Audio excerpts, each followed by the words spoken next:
You're listening to Raiding the Fringe with Poda, Ostinius, Nepids, and Dr. Lee. From ancient civilizations to the cutting edge of science, from exploring the outer reaches of space to the Atlantean depths, we discuss the topics of the unknown and the possibilities of the bizarre. Are you hungry to expand your horizons? Come get your fill as we raid the fringe.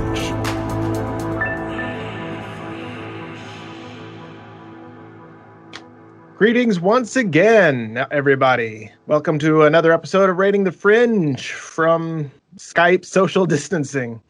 I'm Dr. Lee, and with me, as always, is Ostinius. Hello. Poda. What's up? And Nepitz. Good evening. Today, we're going to talk about world phenomena. Strange occurrences, things that you don't normally see or can't explain that pop up out of where they shouldn't be able to be. For instance, there's a tale of staircases in the middle of the woods that lead to nowhere. Stick hellgates, I guess. Ostinius, do you want to talk about those? Over the course of time and through different beliefs and systems, people have long pondered the actual access, like the gates of hell. And, there have been telltale signs and things, and people who believe in, just for one, Sasquatch, and they find weird stick structures in the middle of the woods. Now, one of the beliefs is that they may be tied to extraterrestrial beings, the Sasquatch, the big feet, as it were. And so some people have found in the middle of the woods where they shouldn't be structures that kind of resemble tunnels, but they are strictly built out of staves, sticks, long, straight sticks, but they are structured in a way that makes it look like a circular tunnel. And if you pass through, that's a gate to hell. And supposedly, just kind of like Dante's Inferno, there's supposedly a number of them that get you through the levels of hell as you go through. Now, I've never seen one. I've never experienced such things myself, but, hearsay and what have you. I've never heard in anything of a gateway to hell being made of sticks, personally. I guess it would depend by basis of culture. The majority of stories I've heard of gateways to hell involved underground caverns or actual created doorways into mountains or very deep holes where I think there was someone that, I don't know if it was real or not or creepypasta, but I remember hearing about a Russian mining coring team that cored down so far and then they lowered down a microphone for some reason and they heard a lot of screaming and wailing. I know what you're talking about. And I don't know if that's real or not, but it's definitely interesting. Have you heard interesting. the recordings? I have, and it does. Yeah. It's hard to find the original now, though, because the last few times I've tried to look it up, it was a very staticky cover of Single Ladies. Oh, gee, what? Oh, the Single Ladies! Ah! Ah! You think, though, that the gateway to hell would be made of something other than wood? It would burn very easily. Yeah. Well, I mean, it's the gateway. It's not, you don't jump through a door and now you're in the cesspool. You know what I mean? There's a... Well, yeah, but there's gateways to, lava pits. How many trees do you see around them? I will agree. Now, from what Poda's talking about, clefts in the earth and things like that, if you want to go with, Nepitz, you've done just about as much research as I have on it, and so have you, Lee. Greek and Roman mythology, we're talking some of them were rivers, some of them were clefts in the earth, some of them were divisions in the rock of a mountain, things like that. I mean, there was supposedly a field in Sicily that Persephone supposedly went to, and there was a cleft in the earth in that field that she climbed down to meet Hades. I mean, you're talking Eurydice entering a cave in Taenarum. You're talking Odysseus entering through the river Acheron. And then there's the river Styx. There's all these other things that are in that culture that lead to that. And there are other things in other cultures, but it's not always necessarily the same entrance. It's not always a cave or, a cleft in the mountain. Sometimes it's a river that leads to the underworld. A bunch of fire. Why is there a river? Why is there water? Whoa. Doorway's a doorway. Or a tunnel. Or a hole. Or a crevasse. Like, what about some ice, like, splitting in the Antarctic or something? But what I was going to say was, I think it was in South America, wherever the Aztec type cultures were predominant, where they would have warriors traverse the underworld, which there was an actual cave system that we found that they considered to be the underworld, and where the dead were, and it was full of guardians and beasts, and the warriors had to traverse them as a rite of passage. And they've also been known to use those tunnels as trade routes and stuff like that. Well, and actually, for a lot of those, for that rite of passage, around that cave mouth or what have you, they would carve it similarly. Like, either it would be looking like a demonic face around the cave entrance, and the entrance would be the mouth, or it would be depicted with pictograms around the face to kind of show the descent into madness, as it were, or whatever. So, not to change from, hell and mythology, but what about this city in New Mexico that I've heard about, where some of the residents there and even people that travel there hear this low frequency hum? Oh, in Taos? Yeah. That one's kind of weird. Like, I mean, that would suck. I haven't heard about that one. What's happening? There's this Taos, New Mexico. For people have been annoyed and don't understand, but there's this low frequency hum in the desert air. Only about 10% of the people say they can actually hear it, but it's still incessant. happens. Is it consistent? Like, does it continually go on, like, indefinitely, or does it only happen at certain parts of the day? Yeah, it says it's emanating from the desert air itself. And also it says that, it's not even just people that live there. It's also visitors to the place, too. So do you think that's like a dog, kind of like a sonic range thing? Only certain people who could pick up that decibel range, end up hearing it, or what? I mean, it could be some sacred ground to a special tribe that did it right, century or two back. And the air is just permeated with spiritual energy, and so it creates a constant hum that only certain people can pick up on. That's totally possible. That's also in those deserts, though. I mean, what if it could be an extraterrestrial source embedded within the Earth? You know what I mean? Okay, so it's an Area 52. Could be. No one knows it's there, some sort of secret base, and some people are just picking up on it. It's the electrical hum of the underground complex working.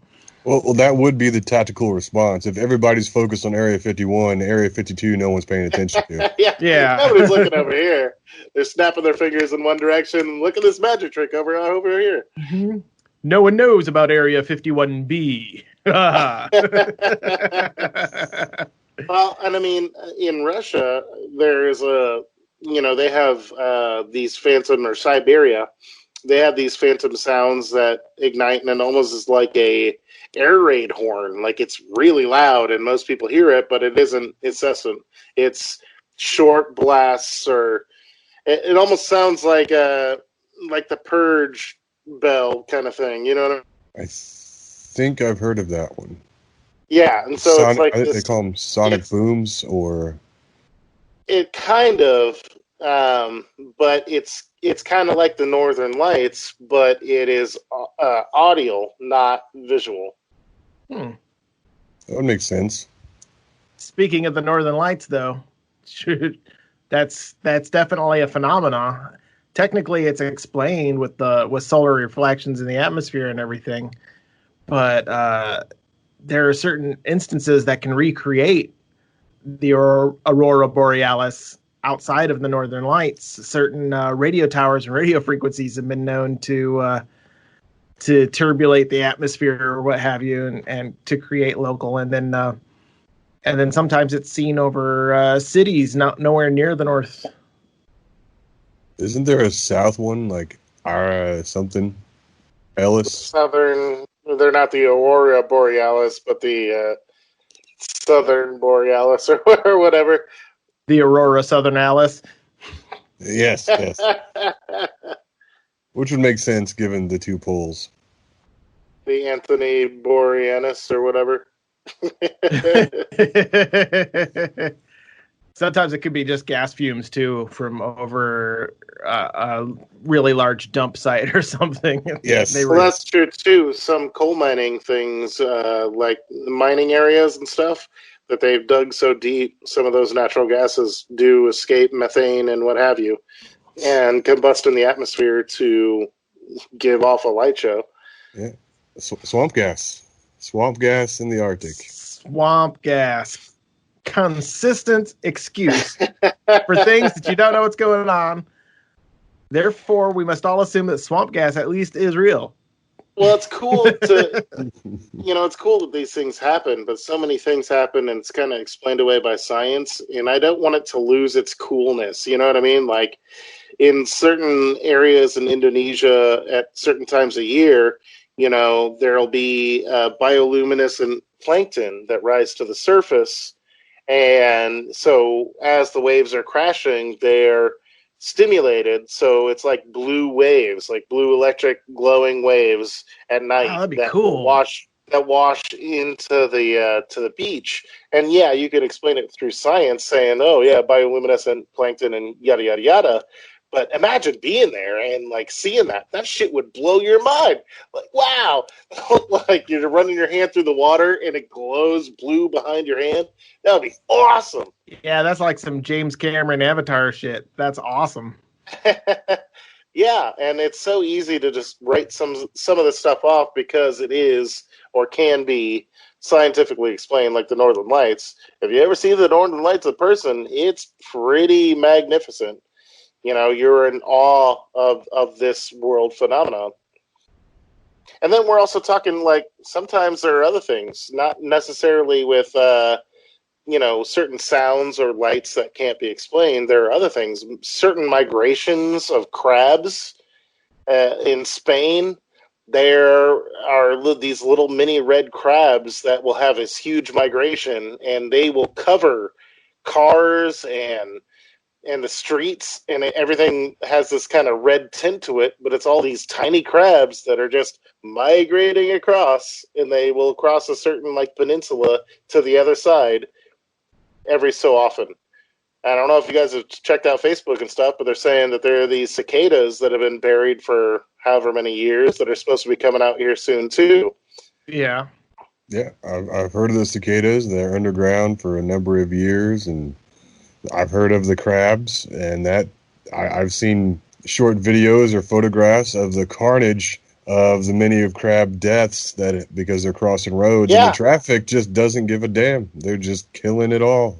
There's also those spiders that create these massive thick webs over a multitude of areas. So you'll have these streets in this whole town, and it almost looks like it's been snowing, but it's all spider webs and stuff like that. But it only happens so often. You know what I mean?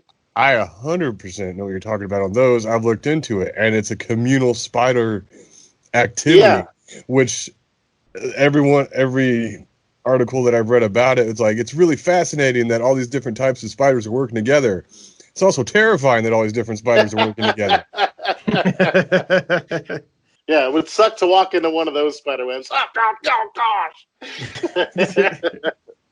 It's cool because spiders are normally, more solitary creatures, but given that circumstance for this migration or whatever the fuck, and now they're all cooperating together in this huge communal web. Even pocket spiders or underground spiders that will make trap spiders. They'll even become a part of that, using the other spiders' webs. That's amazing. Definitely is. Also scary.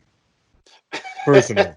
Like, I'm glad spiders are the size they are now, because I think spiders are an amazing creature, but I am cool with them being the sizes they are now. Like that movie Eight-Legged Freaks that came out years ago. Hilarious, entertaining movie. You should watch it. But the trapdoor spiders that were big enough to take down ostriches, or when the people running into this back lot, and then as soon as that trapdoor closes, the screams stop. That was actually a scary part of that movie, I thought. For as much comedy as that was in there, that's a terrifying thought if spiders were that big. Or ant lions, the ones that build those little sand trap pits and then flick sand at stuff to knock them down in these giant jowls. But this is all real stuff. This is not a unknown phenomenon. Phenomenon. Phenomenon. Just because it's not unknown doesn't mean that everything isn't known about it. Right. I mean, just because it's a phenomenon is something that's amazing. It doesn't have to be unexplained. It can still be magical in a very real way, like the Northern Lights or the migration of the crabs. It's phenomenal. All of it. But then there are these staircases in the middle of nowhere, and those can't be explained, but they're still awesome. And I find that topic interesting in the sense that the argument's going back and forth about them. Because allegedly it all started on Reddit, and people thought it was complete bull. But then a lot more people started adding to the accounts like, oh no, it happened to me. And it's like, okay, yeah, they're full of it. They're just adding to it. But some of it has been brought into question because some of those accounts have been so detailed in their retelling. Because the stories were originally involved in the rescue department when they went out to look for people. Search and rescue. That's the word, search and rescue. But they never really spread from that because they never really talked about it. I think the original story involved a new guy on the search and rescue team going to find a lost hiker, and he came across a stairwell, and his superior just said, yeah, don't go near it. And that's all he was told. And then you can't find them again is a big part of it, where the people that have reported that they have found these random staircases can't find them again. So even photographs are rare. Like the magic tent that sells the genie lamp and you turn around and it's gone. Yes. And people argue it's like, oh, they're just from old structures that were built and then the foundations of the houses were decayed, but the stairwell stayed. Right, that's what I would say. But that's even disputed because the majority of these sightings, they don't have foundational stuff around them. Animals, there's no evidence of leaves falling on them or animals using them for any purpose. There's no feces or trails. And some have been reported to even have white carpet on them. And there's an overwhelming feeling of dread if someone tries to actually walk towards them. Now, there is reports of people walking up the stairs or trying to get onto them, but then they would either get to the top and lose track of time, or the person at the bottom of the stairs, they would disappear and then come back down the stairs. And the different types of stairs, it's not just one type. There's spiral staircases, there's ascending staircases. There's even been reports of staircases upside down in the dirt. I would actually reference this also to the Winchester house. You know what I mean? You know what I'm talking about? Yes, the never-ending house.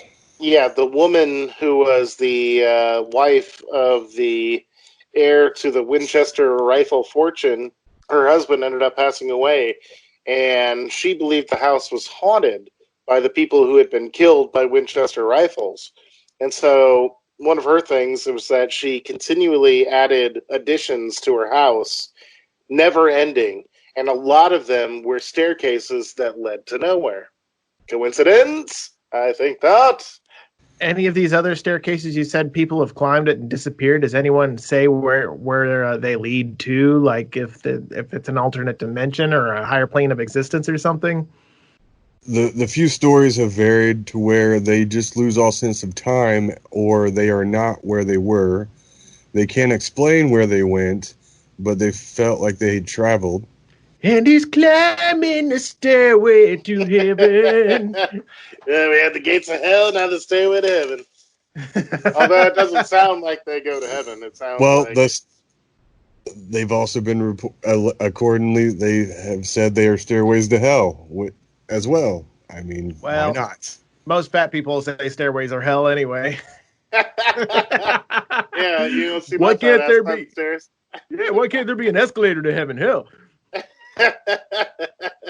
Oh, there was also reports of these were pickup sites for alien abductions, and it's like I don't know if pickup That's sites are 100%. It's like someone's walking What? up the stairs. Like maybe it's a drop off point. Like We'll that's just what like I'm leave leaving these an saying. stairs airline. here.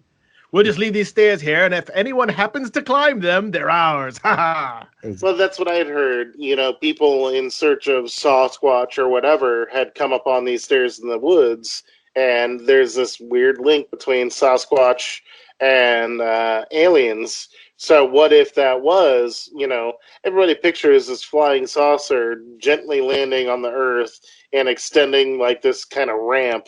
What if they're not that good? What if they're like airplanes and they need somebody to wheel up a set of stairs? You know what I mean? Like, so the stairs are there for them to land and use. You know what I mean? And just to make sure, we will line it with white carpet. White is pristine. This is my alien voice. yeah, I mean, I find it interesting that even though some of these reports of stairs built from different material or the spiral staircases or stone or iron and wrought iron and stuff like that, no escalators, no broken escalators, because even if those break, they are still effectively stairs. Right. But that's not out there.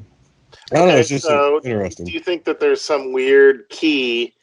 Because it's never like a modern staircase, so to speak. It's not, like this is built out of plywood and baseboard. Like it's, they're generally older stone, things of that nature, wrought iron, like you're talking about. Is there some connection to the age of them, or is it just some weirdo going out into the middle of the woods to build a staircase? Well, that's the catch-22 on it because these mysterious staircases do not show up twice. Once the person has come across them, they disappear. They can't go back and find them again. They're not there. Do you think this whole thing could be like a Slender Man kind of thing where somebody photoshopped some staircases into weird places and then it took off and now people actually believe it? You sound like Dr. Absolutely. Seuss. They put staircases in weird places. Up cases and down cases and nowhere near town cases. I don't know. It's interesting to think about. I would feel that that would be more supernatural in maybe to an alternate dimension or something along those lines. The interesting part is, I mean, staircases, as far as real ones go, their intended purpose is just because the elevation is different and it gets you up or down, wherever you need to go. This is to another dimension or, someplace out of phase with our world. Why the need for elevation? Why would it be a staircase? Why couldn't it just be like a sidewalk? Ooh, it's bait.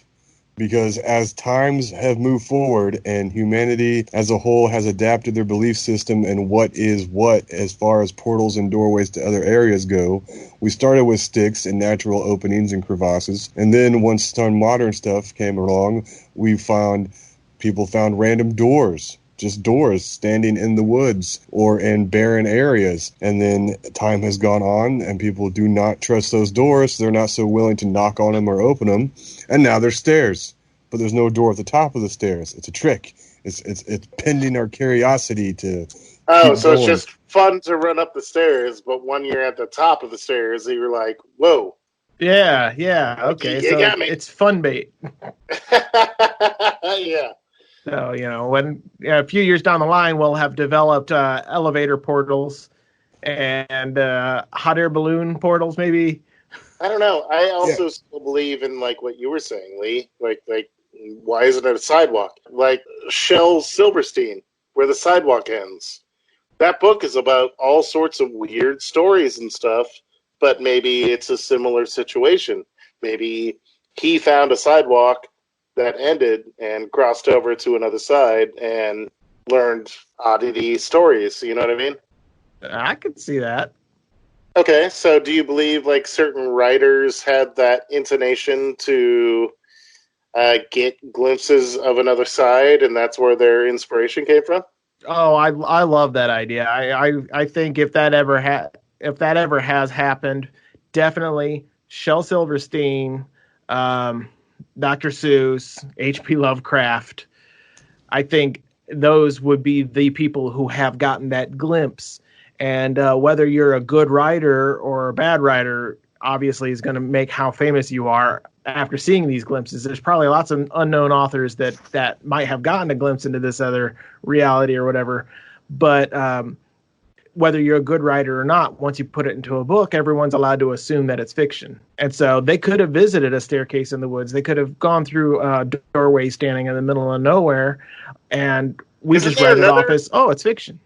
Isn't there another Shel Silverstein thing where the staircase ends or something like that?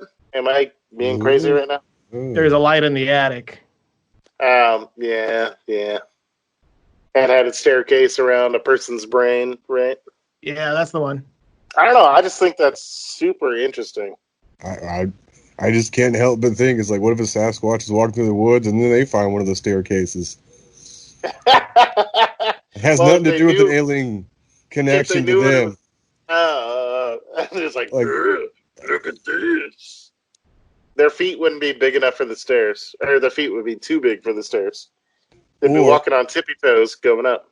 no, see, I think the stairs that appear to the individual would be the perfect stairs to entice that individual, and it'd be to lure them in. Like, they just see the particular set of stairs, and for some reason it clicks in their brain to lure them in. But the feeling of dread is there. Like, people who find them leave that area, they want to back away and get away from them because they have an overwhelming feeling of dread. Hmm.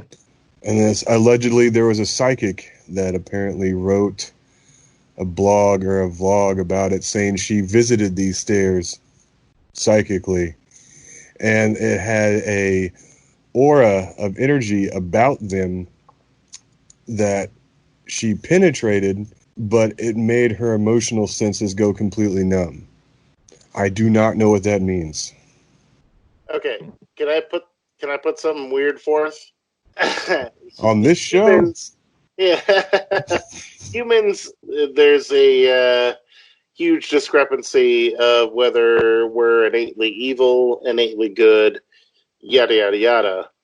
So, I think good and evil is circumspect. Obviously, if you asked Hitler, "Hey, do you think killing all the Jews is good?" Yeah, I'm doing the right thing. Like, he wouldn't. To him, he was doing good. To everybody else, not such a great idea. But Right. it is kind of circumspect, that line of good and evil. So would there be places to a realm that was good, and a place to a realm that was evil? And it depends on the person and how they're twisted on how they would feel about certain things. So one person could go to a staircase that led to nowhere and say, "Ooh, this is trouble. Don't ever come here." And another person would come in and be like, "Oh no, this is the right thing to do." Not based off of the general idea of good and evil, but based off of a connection to the magnetism of the place or whatnot. Sure. That's quite viable. I mean, with so many different people having so many different perspectives on things, what like an introvert who feels really uncomfortable being out in public and at parties and stuff, and then you've got the other type of people who, in a party scenario, feels more comfortable and better than they do at home by themselves. Take a club for instance. One person would feel dread coming near it just Yeah, on that level. But then the party goer on spring breaks, like, all right, good times are coming. We just haven't found the right people to approach the staircases yet then. Well, I feel there's a shift in that, because it could also be, okay, well, I'm the stiff office goer for, most of the time. So, oh, go to a club. No way, sir. But then during that, vacation time, I'm going to let loose. Woo, woo, woo. Like during that small point of time, your brain waves, your body would shift to that Yeah. to be more acute to that. You know what I mean? And you'd be more gung ho for that sort of situation than you ever would outside of that time frame. And I think that a lot of these world phenomena could be connected to that. Like there's a time frame. Like it's time based, or is it merely that we're so not attuned or used to the idea that it's there, but once we hung around it, participated in it, or whatever, we could get acclimated to it and perhaps even respond positively to it. Yeah, that's what I'm talking about. It's just the fact that it's weird makes it ominous. Yeah. Okay. Interesting theory. I don't know. I'm going to add Slinky to my camping gear, just in case I come across the stairs and see if they go up the stairs. Yeah, I was going to say the staircases never go down because there's, ground there. Staircase going up. Yeah, that's why I put the Slinky on the bottom. If there's a See that random rack going into a cleft in the earth, don't go down that goddamn staircase. That's when you send the test Slinky ahead of you. This staircase leading down into this black pit. Is it safe? I don't know. Let's go. Shink, shink, shink, shink. It stopped after the fourth step. We gotta stop. The Slinky won't even pass into the darkness. It's a bad sign. The Slinky test. I love it. Well, yeah. I mean, just add it to your camping equipment. You got the Slinky for the stairs. You got apples for Sasquatch. You got, I don't know what you get for aliens. Magnets. Magnets. Yes, magnets. All right. So another big world phenomenon. How about the Bermuda Triangle? Ooh. I do believe there is something weird about the polarity in those series of areas, because there's different triangles all over, not just the Bermuda Triangle. Oh, really? On land and in the water. There's also a Devil's Triangle, which is the triangle of volcanic activity that comes from the Aleutian Islands, goes to Hawaii and around that area. Okay, but is that linked to also to disappearances or weird misalignments in the fabric of existence? To a point. If people get blown up by a volcano, they're effing dead. But I don't know. I think there is a balance in it, so to speak. And it like Poda just said, like a polarity. Like I think a lot of that has to do with the magnetic fields of the Earth, scientifically, if we're gonna kind of quantify it. I like the mystery of it, but for some things there is somewhat of an explanation. Tales of people coming out of it like 50 years after they entered it and no time has passed for them and things like that. That stuff is amazing. That's where it bounds the borders of reason. But instruments going haywire, things like that could be magnetic polarity of the Earth. As we know, there are many factors that have disrupted the axis of the Earth. Things aren't the same as they were, 200 years ago, physically in the Earth. Every one of these huge major events like tsunamis and these major earthquakes, they take their toll and they offset the axis of the Earth. Now, us given our calendar, we already knew the Earth wasn't on a perfect axis. That's why we have leap years, you know what I mean? And so what's to say there aren't other forces that impose a hardier toll on us as a planet? Some of these phenomenon throughout the world could actually be influencing what happens on the Earth in a bigger scope than is immediately obvious. Right. that could also go away to explaining the appearance of said staircases or what have you. It could just be that the proper alignment, the proper magnetism or whatever, a shimmer through the travel of light that you'd see this staircase and it's not there anymore. Or for the people that have actually climbed it, I don't know, perhaps there's a ripple in the reality over the entire global electromagnetic field and its ability to travel through space and time as we normally feel it, but get little pockets of it. So you're climbing up a staircase that actually goes to a real building. It's just out of place at the moment. Could be. So we are seeing an overlap of structure in that other realm, as opposed to the majority of people seeing shadow people or persons of interest that they've actually talked to in passing, and then the person disappears. Now we're actually seeing their structures. It's interesting that it's only the stairs and not like half of a building. Well, if it was half of a building, it wouldn't be newsworthy. It's just half a building. Exactly. But it could also be, passed off as other things. So say, okay, obviously you find a staircase in the woods. That's fucking weird. And you say it's fucking weird, and there you go. But let's say something else. You're walking down a hallway, and there's no rug. It's a, marble floor hallway, and you kind of trip over your foot. Did you trip over your foot, or was that you skipping on some sort of alternate reality? Just a shift in the fabric. Well, I can wholeheartedly contest that I've tripped over many painted lines in my time. Now, that's a thing, too, is sometimes you can be affected physically by what you only are triggered visually or orally. So, like, it's not really there, but it plays a trick on your brain enough to trip you up.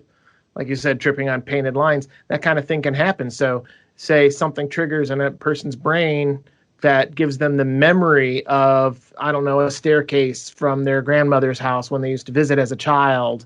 And there's a formation out there in the woods that looks a little similar to it. So for a second, it looked just like that staircase. And then they turn back. Oh, no, wait, it's just, a tree. Yeah, it's a tree with branches going up coordinately around the trunk that looks like a spiral staircase, but it never really was. Right. And since you thought you saw a staircase when you turn back, you're not associating that tree anymore. And so you're not saying, oh, it was a tree. You're just saying, oh, it's gone. That's a very specific perception. I haven't heard any stories of random ladders in the woods. Yeah. So you're saying it's always staircases. It's never ladders. It's never inclined planes. No? Inclined planes are quite commonplace in nature. It's called a hill. That there's a natural ramp. I personally think it's just one of those fake things that people made something out of nothing just to start a scary story. It sounds good. I have yet to see any kind of weird phenomenon that couldn't be explained in the woods that wasn't like a old house or had a foundation or anything like that. So, things like that. I'm not, I think it's just a story, a good story. Do you have any speculation to Greek myths and Roman myths and worlds to the underground or anything of the such? Do you have any speculation to say, even based scientifically, what could be the cause, or it doesn't have any merit? I believe it doesn't have any merit. I like that. I mean, I like specifically just stairways in the middle of the woods. I mean, first off, if they were wrought iron, okay, how long in the past did wrought iron exist? You know what I mean? And then you pick, like, what would be the time period of that, that where it was readily available that anybody could use and build that. You know what I mean? These things all have to be built. But yeah, I think it's all hoax, personally, in that aspect. But I mean, I've never experienced one, so I can't judge on other people's experiences. But besides that, anything else in this world that is, it's an amazing phenomenon of one sort or another. Is there any other ones that you that any of you can think of that you want to bring up? I've always been fascinated by lost time. not just the lost time. Was like, well, I was drinking and an hour passed. And it's Blacking like, out is one thing. yeah, that's a different kind of lost time. But I mean the ones of the accounts from people who are 100% sober. Like, remember, they get up for the morning, they're brushing their teeth, and then they blink, and they're driving. And they lost all that time in between. Or they're in a different, like, county. Now, see, that can often be explained with psychological disorders. If your brain flips a switch, and either through alternate personalities or just merely psychotic blackouts, that time can be lost that way. But what's happened to me at least once, and I know it's happened before, is when you inexplicably gain time. I've left my house, driven for 45 minutes, and gotten there 15 minutes after I left. Whoa. Gaining a half hour that should not have been possible.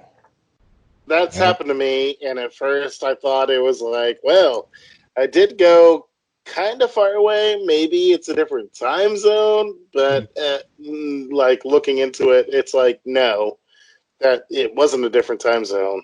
I don't know. It's people say time flies when you're having fun, but trust me, driving for me is not fun.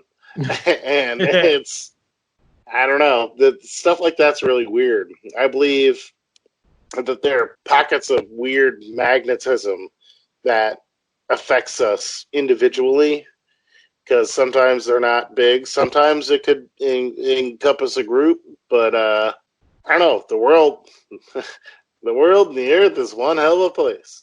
Mm-hmm. I've never heard the gaining time. Like, I've always heard lost. I mean, you lose more than you gain, I'll tell you that. But it's been most noticeable to me on a personal level when I'm traveling, because that's when you've got a starting and a stopping point, and everything in the middle is transit. I'm sure it happens, at other times as well. But, you don't spend your life looking at the clock. If you gained a few minutes, you wouldn't know. So who knows if this might be able to happen to anybody. If time really is that fourth dimension, and then we could just find ways of accessing it, certain areas where our 3 dimensions transverse that fourth dimension a little easier. And it could be location based in space time, like where we are now, like the Bermuda Triangle or something, could give you access to that fourth dimensional plane in order to slide along it. And maybe that's the kind of thing that happens now. A lot of people lose time, and that one's explainable, but I've also seen the gaining of time, and I can't explain that. You thought punctuality into existence in your reality.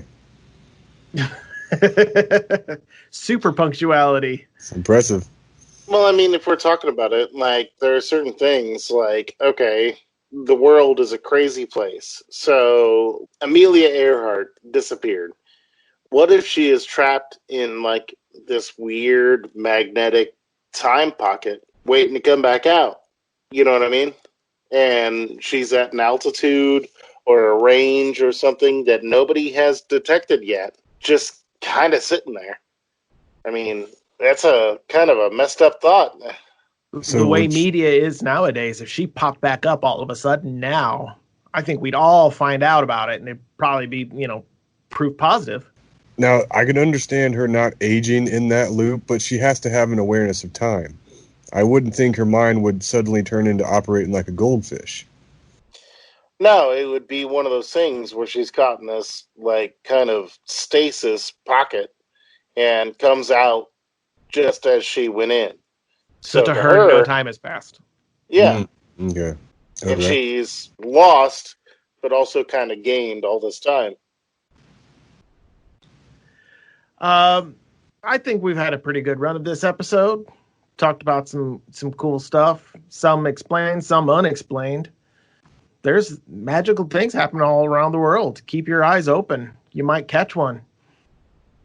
So for this episode of Rating the Fringe, this is Dr. Lee signing off with Ostinius. Goodbye. Hoda. Peace. And Nepitz. Have a good one. All right. Good night, everyone. Thank you for joining us on today's episode. If you have any thoughts or questions on today's topic, please feel free to leave a comment. Or if you'd like to contact us directly with any feedback or ideas for future episodes, you can email us at ratingthefringe@brainforger.com. Be sure to like, follow, and or subscribe. And for any future episodes, tune in to Facebook, Spotify, Libsyn, or wherever it is you get your podcasts. We look forward to you joining us next time as we raid the fringe.